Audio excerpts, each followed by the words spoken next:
નમસ્તે મિત્રો, આજે આપણે વાત કરવાના છે જર્મનીમાં વિધવા સાસુ અને અભિમાની વહુ સાથે બનેલી ઘટના। બનાસકાંઠા જિલ્લાના એક નાના ગામમાં કમલાબેન નામની એક વિધવા મહિલા રહેતી હતી। તેમનું જીવન ખૂબ સાદું હતું। પતિના અવસાન પછી તેમણે જીવનનો દરેક દિવસ સંઘર્ષમાં પસાર કર્યો હતો। ઘરમાં કોઈ વૈભવ નહોતું। માટીનું જૂનું ઘર હતું। તેની બાજુમાં એક નાની ઝૂંપડી હતી। પરિવારની 5 વીઘા જમીન હતી। એ જ તેમની સૌથી મોટી મૂડી હતી। કમળાબેન વહેલી સવારે ઉઠતા, ભગવાનનું નામ લેતા, પછી ખેતરમાં કામ કરવા જતા। ગરમી હોય કે શિયાળો, વરસાદ હોય કે તડકો, તેમણે ક્યારેય મહેનતથી મોં ફેરવ્યું નહીં। તેમનો એક જ દીકરો હતો। તેનું નામ મહેશ હતું। કમળાબેન પોતાના પેટ પર પાટા બાંધીને દીકરાને ભણાવ્યો હતો।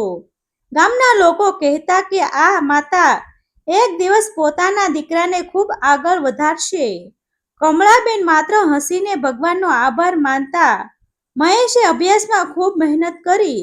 કોલેજ પૂરી કર્યા પછી તેને જર્મનીમાં નોકરી મળી।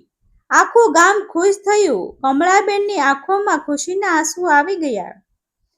તેમણે દીકરાને કહ્યું કે જ્યાં પણ રહે સચ્ચાઈ ક્યારે છોડતો નહીં। મહેશે માતાના પગે લાગી આશીર્વાદ લીધા। થોડા વર્ષોમાં જર્મનીમાં તેમણે સારું સ્થાન બનાવ્યું। સારી નોકરી મળી, સુંદર ઘર લીધું। પછી તેના લગ્ન નિશા નામની યુવતી સાથે થયા। નિશા પણ ગુજરાતની હતી। શરૂઆતમાં બધું સારું ચાલતું હતું। મહેશ દરરોજ માતાને ફોન કરતો, વિડીયો કોલ પર વાત કરતો। કમલાબેનને લાગતું કે ભગવાને હવે તેમના બધા દુઃખ દૂર કરી દીધા છે। સમય પસાર થતો ગયો। કમળાબેન ગામમાં એકલી રહેતી હતી। મહેશ વારવાર કહેતો કે હવે તમે મારી પાસે જર્મની આવી જાઓ, એકલા કેમ રહો છો? આખરે ગામના લોકો અને સગાઓના આગ્રહથી પછી કમલાબેન થોડા મહિના માટે જર્મની જવાનું સ્વીકાર્યું। ગામમાંથી પહેલીવાર વિદેશ જતી આ વૃદ્ધ માતાને સૌએ શુભેચ્છા આપી। કમલાબેને પોતાની ઝૂંપડી બંધ કરી, ખેતરની જવાબદારી વિશ્વાસુ પાડોશીઓને સોંપી, ભગવાનને પ્રાર્થના કરી અને દીકરા પાસે જવા નીકળી। જર્મની પહોંચતા મહેશ એરપોર્ટ પર માતાને મળ્યો। વર્ષો પછી દીકરાને સામે જોઈ કમળાબેન ભાવુક બની ગયા। બંનેએ એકબીજાને ભેટી લીધા। મહેશે માતાનો સામાન ઉપાડ્યો, ઘરે લઈને ગયો। શરૂઆતના 2-3 દિવસ પછી બધું સારું રહ્યું। મહેશ ઓફિસે જતો, કમલાબેન ઘરમાં ભગવાનની પૂજા કરતા, થોડા રસોડામાં મદદ કરતા, ઘર સાફ કરતા। નિશા હસીને વાત કરતી। કમલાબેનને લાગ્યું કે લોકો જેમ વહુ વિશે કહેતા હતા તેવું કશું નથી। પરંતુ થોડા દિવસ પછી વાતાવરણ બદલાવા લાગ્યું। નિશાને સાસુની દરેક વાતમાં ખામી દેખાવા લાગી। કમલાબેન રસોડામાં મદદ કરવા જાય તો કહેતી કે અહીં કામ થતું નથી। ચા બનાવે તો કહેતી કે સ્વાદ સારો નથી। કપડાં ગોઠવે તો કહેતી કે બધું ખોટી જગ્યાએ મૂકી દીધું। કમલાબેન કંઈ જવાબ આપતા નહીં, માત્ર સ્મિત કરતા। તેઓ વિચારતા કે નવું દેશ છે, નવી રીત છે, હું ધીમે ધીમે શીખી જઈશ। દિવસો પસાર થતા નિશાનો સ્વભાવ વધુ કઠોર બનતો ગયો। હવે તે નાની વાતમાં પણ ઉત્સાહ અવાજે બોલતી। મહેશ ઓફિસમાં હોય ત્યારે ઘણીવાર કમલાબેન એકલા બેસીને ભગવાનને યાદ કરતા, કોઈને પોતાની પીડા કહેતા નહીં। મહેશ સાંજે ઘરે આવે ત્યારે હંમેશા કહેતા કે બધું સારું છે। તેઓ પોતાના કારણે દીકરાના જીવનમાં તણાવ આવે એવું ઈચ્છતા નહોતા। એક દિવસ કમલાબેને પોતાના ગામની રીત પ્રમાણે વહેલી સવારે રોટલી બનાવી। નિશા ઊંઘમાંથી ઉઠીને ગુસ્સે થઈ ગઈ। તેણે કહ્યું કે મારી પરવાનગી વગર રસોડામાં હાથ ન લગાડશો। કમલાબેન શાંતિથી ઊભા રહ્યા। તેમણે માત્ર એટલું જ કહ્યું કે મને લાગ્યું તમને મદદ થશે। નિશાએ કોઈ જવાબ આપ્યો નહીં। તે ગુસ્સામાં ઓફિસ માટે તૈયાર થવા લાગી। મહેશને ધીમે ધીમે ઘરમાં કંઈક ખોટું ચાલી રહ્યું છે તેની ખબર પડવા લાગી। તે માતાને પૂછતો, પરંતુ કમલાબેન હંમેશા કહેતા કે વહુ સારી છે, મારી ચિંતા ન કર। મહેશ પત્નીને પણ પૂછતો તો તે કહેતી કે તમારી માતા દરેક બાબતને દખલ કરે છે. મહેશ બંનેની વાત સાંભળતો, પરંતુ સાચું શું છે તે સમજી શકતો નહોતો. એક રવિવારે ત્રણેય સાથે જમવા બેઠા હતા. વાત કરતા કરતા ફરી નાની બાબત પર વિવાદ થયો. નિશાએ ગુસ્સામાં એવી વાત કહી જે કમળાબેનના દિલમાં તીરની જેમ વાગી. તેણે કહ્યું કે આ ઘર હવે મારું છે, અહીં જૂના નિયમો નહીં ચાલે. કમળાબેન ચૂપ રહી ગયા. તેમની આંખોમાં આંસુ આવી ગયા. મહેશે પહેલીવાર માતાનો ચહેરો ધ્યાનથી જોયો. વર્ષો સુધી મુશ્કેલીઓ સહન કરનાર આ માતા આજે અંદરથી તૂટી રહી હતી. તે રાત્રે મહેશને ઊંઘ આવી નહીં. એક તરફ પત્ની હતી, બીજી તરફ માતા હતી. બંને તેના માટે મહત્વના હતા, પરંતુ રોજનો ઝઘડો હવે અસહ્ય બનતો ગયો હતો. બીજા દિવસે ઓફિસમાં પણ તેનું મન લાગ્યું નહીં. કામમાં ભૂલો થવા લાગી. અધિકારીએ પણ તેને ચેતવણી આપી. મહેશ સમજ્યો કે જો આવું ન ચાલશે તો ઘર પણ તૂટશે અને કારકિર્દી પણ. સાંજે ઘરે આવ્યો ત્યારે ફરી ઝઘડો શરૂ થયો. નિશાએ ફરી કમળાબેનનું અપમાન કર્યું. આ વખતે મહેશનો ધીરજનો બંધ તૂટી ગયો. તેણે કડક અવાજમાં પત્નીને રોકી કહ્યું કે મારી માતાએ આખું જીવન મારા માટે બલિદાન આપ્યું છે. તેમનું અપમાન હું સહન નહીં કરું. વાત વધતી ગઈ. બંને વચ્ચે ભારે બોલાચાલી થઈ ગઈ. ગુસ્સામાં મહેશે છૂટાછેડા સુધીની વાત કહી નાખી. ઘરમાં સન્નાટો છવાઈ ગયો. આ શબ્દ સાંભળીને કમળાબેન તરત વચ્ચે આવ્યા. તેમણે દીકરાનો હાથ પકડી લીધો. શાંત અવાજમાં કહ્યું, બેટા, ઘર તોડવું બહુ સહેલું છે, પરંતુ ફરી જોડવું બહુ મુશ્કેલ છે. મારા કારણે તમારું લગ્ન જીવન બરબાદ ન થવું જોઈએ. મહેશ કંઈ બોલી શક્યો નહીં. કમળાબેન આખી રાત જાગતા રહ્યા. સવાર પડતા તેમણે મનમાં એક મોટો નિર્ણય લઈ લીધો. દીકરાનું ઘર બચાવવા માટે હવે તેઓ જર્મની છોડીને ફરી પોતાના બનાસકાંઠાના ગામમાં પરત ફરવાના હતા. તેમણે પોતાના મનનું દુઃખ કોઈને કહ્યું નહીં. માત્ર ભગવાન સામે હાથ જોડ્યા અને પ્રાર્થના કરી કે મારા દીકરાનું ઘર બસી રહે. તેમને ખબર નહોતી કે આ નિર્ણય તેમના જીવનનો સૌથી મોટો ત્યાગ બનવાનો હતો, અને આવનારા વર્ષોમાં સમય એવો વળાંક લાવશે કે આજે જે વહુ તેમણે પોતાના ઘરમાં જોઈ શકતી નહોતી, એ એક દિવસ તેમના દરવાજા પર આશ્રય માંગવા આવશે. કમલાબેન બીજા જ દિવસે બનાસકાંઠાના પોતાના ગામમાં પાછા આવી ગયા. વર્ષો જૂની ઝૂંપડી ફરી ખોલી. ઘરની દરેક વસ્તુ પર ધૂળ જામી ગઈ હતી. તેમણે ધીમે ધીમે બધું સાફ કર્યું. આંગણામાં તુલસી પાસે દીવો પ્રગટાવ્યો.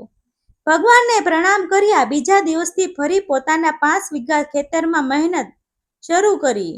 ગામના લોકો પૂછતા કે જર્મનીમાંથી આટલા વહેલા કેમ આવી ગયા? કમળાબેન હંમેશા હસીને કહેતા કે હવે મને મારી માટી જ ગમે છે. તેમણે કોઈની સામે વહુની ફરિયાદ કરી નહીં. દીકરો મહેશ પણ માતાની વાત સમજી ગયો હતો. તે દર મહિને થોડા પૈસા માતાના ખાતામાં મોકલતો, પરંતુ કમળાબેન તે પૈસામાંથી માત્ર જરૂરિયાત જેટલો જ ખર્ચ કરતા. બાકીના બધા પૈસા સાચવી રાખતા. તેઓ કહેતા કે જીવનમાં ક્યારેક કોની જરૂર પડે તે કોઈ જાણતું નથી. જર્મનીમાં મહેશ અને નિશાનું જીવન ફરી સામાન્ય થવા લાગ્યું. બંને વચ્ચે ઝઘડા ઓછા થયા, પરંતુ થોડા જ મહિનાઓમાં નસીબે ફરી પરીક્ષા લીધી. મહેશ જે કંપનીમાં વર્ષોથી કામ કરતો હતો, ત્યાં અચાનક કર્મચારીઓની ચટણી શરૂ થઈ. એક દિવસ તેણે પણ નોકરી છોડવાનો પત્ર મળી ગયો. મહેશના પગ નીચેની જમીન સરકી ગઈ.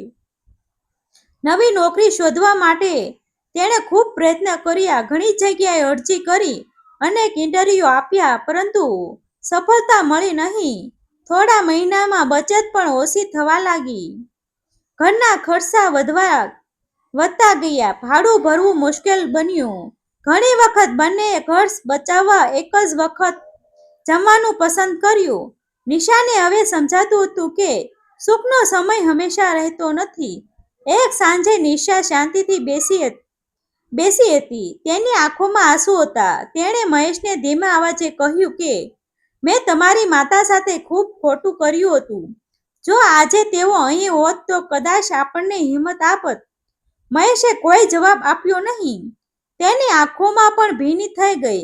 બીજા દિવસે તેણે પોતાની માતાને ફોન કર્યો. વર્ષો પછી ફોન પર તેનો અવાજ કપી રહ્યો હતો. તેણે માત્ર એટલું જ કહ્યું, માં, હવે મારી પાસે કંઈ બચ્યું નથી. કમળાબેને દીકરાની વાત પૂરી સાંભળવા પણ ન દીધી. તેમણે પ્રેમથી કહ્યું, બેટા, જ્યાં માં જીવતી હોય ત્યાં દીકરો ક્યારેય એકલો નથી હોતો. તમે બંને તરત ભારત આવી જાઓ. થોડા અઠવાડિયામાં મહેશ અને નિશા બનાસકાંઠા પહોંચ્યા.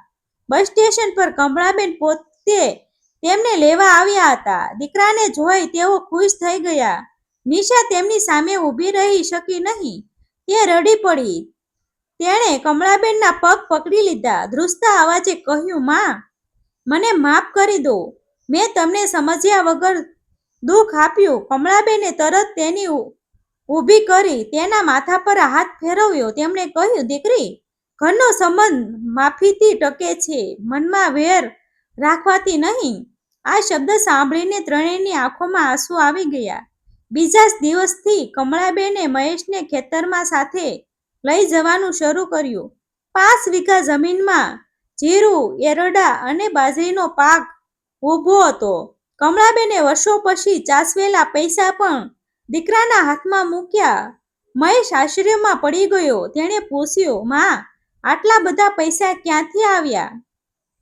કમળાબેને હસીને બોલ્યા, તું દર મહિને જે મોકલતો હતો તેમાંથી મેં થોડું જ વધાર્યું.